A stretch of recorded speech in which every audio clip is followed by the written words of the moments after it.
Bonjour à tous, nous sommes au Salon des Sanges de la Croix-Rousse avec Anna, Mariette et Régis et on va parler d'apprentissage. Bonjour, Régis Rabérin, manager et associé de Sanges Croix-Rousse. Comme chaque année, nous avons 2 apprentis dans le salon, une équipe de 11 personnes. Bonjour, je m'appelle Anna Perron, j'ai 29 ans et je suis en première année de brevet professionnel. J'étais aide-soignante avant de rentrer dans les études de la coiffure et maintenant je suis en brevet professionnel et là c'est de l'apprentissage, donc c'est de l'alternance. Bonjour, je m'appelle Mariette, j'ai 24 ans et je suis en 2e et dernière année de brevet professionnel. Moi j'ai terminé mes études pour devenir clerc de notaire et j'ai enchaîné directement avec un CAP coiffure et ensuite le brevet professionnel. Mon parcours rejoint un peu celui d'Anna dans le sens où il s'agit d'une reconversion également. J'ai suivi le BTS, j'ai enchaîné avec une licence et ensuite une dernière année et à la fin de ces études, je me suis rendu compte que j'allais pas faire ça toute ma vie, c'était très intéressant, mais du coup voilà, je me suis dit on va changer tout de suite. Et la coiffure, pour moi, c'était un rêve de petite fille, donc un peu l'évidence, donc j'y suis allée. Ce sont de futurs collaborateurs qui sont parfaitement formés au savoir-être, au savoir-faire, au protocole de la maison. Et elles seront très vite opérationnelles, donc nous y retrouverons, nous aurons très vite de grandes professionnels. Pour moi, l'apprentissage, ça a été une évidence. Je trouve que c'est un format pour apprendre très intéressant, puisque il y a la complémentarité entre ce qu'on apprend à l'école, en centre de formation, la théorie, puisque la coiffure, ça demande des acquis théoriques solides, mine de rien. Et ce qui me plaît, c'est le côté pratique, théorie. Voilà.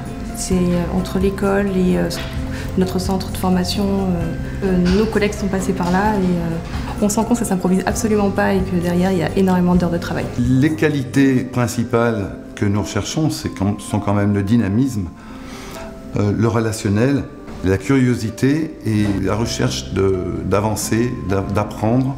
Tous les jours, voilà, c'est le quotidien des vrais coiffeurs, la vraie vie. D'un point de vue financier, il est certain que les jeunes apprentis comme Anna et Mariette sont rémunérés 1 200 € net, à savoir que l'entreprise paye pas ou très peu de charges, à moins de 10%. Donc quand elles vont se retrouver sur le marché du travail, avec un SMIC ou 50 ou 100 € de plus que le SMIC, elles vont toucher pas loin de ce qu'elles touchaient en apprentissage, puisque ces salaires-là seront chargés. Après, moi je rajouterais bien,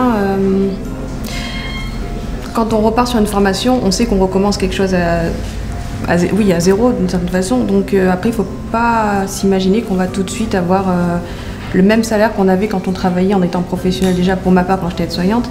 Et ça fait partie du jeu, c'est comme ça, et puis au fur et à mesure on gravit les échelons, c'est comme tout. On ne peut pas arriver d'un coup et prétendre à quelque chose alors qu'on ne maîtrise pas et qu'on recommence. Et je sais qu'il y a beaucoup d'évolutions. Après, je ne sais pas jusqu'où ça peut monter. Je n'ai pas les connaissances des chiffres. Ils sont tous rémunérés au chiffre d'affaires, donc après c'est une question de fidélisation, de volume de clientes. On peut très très bien gagner sa vie dans la coiffure haut de gamme.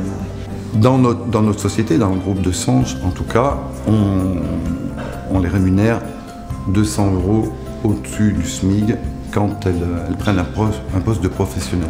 Il faut bien ressentir l'établissement, l'équipe qui vous accueille et le maître d'apprentissage ou le tuteur qui va s'occuper de vous.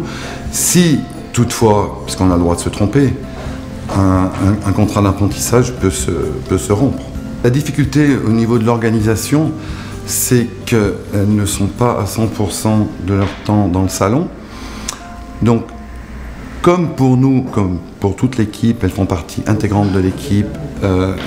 Quand elles sont absentes, c'est difficile à gérer. Les clientes aussi se posent des questions. On fait en sorte de prendre une première année et une deuxième année la même année pour ne pas se retrouver avec les mêmes plannings et faire une alternance entre elles deux, afin qu'on ne soit pas en manque d'une assistante. À tous ceux qui pourraient hésiter à s'engager dans l'apprentissage, je dirais qu'il faut foncer, qu'il faut y aller.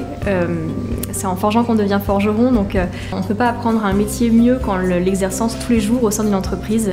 Faire des stages, aller se renseigner et, comme je disais tout à l'heure, d'être acteur de sa formation et d'aller chercher les renseignements. Des gens qu'on a formés ont fait des carrières nationales et internationales. Je Je dirais juste que pour ma part, si c'était à refaire sans hésiter. Sans hésiter et après parce que peut-être que je suis bien tombée. Mais clairement, ouais, c'est une très belle surprise et voilà, pas de mots. Pour ma part, c'est formidable. Moi, je peux peut-être juste ajouter que les métiers artisanaux sont des métiers qui se perdent, mais ça reste des très très beaux métiers. Les formations sont dures, mais ensuite c'est tellement gratifiant de faire quelque chose de nos mains que voilà, faut pas hésiter à se lancer. C'est des métiers qui se perdent et c'est dommage en fait c'est dommage tout court.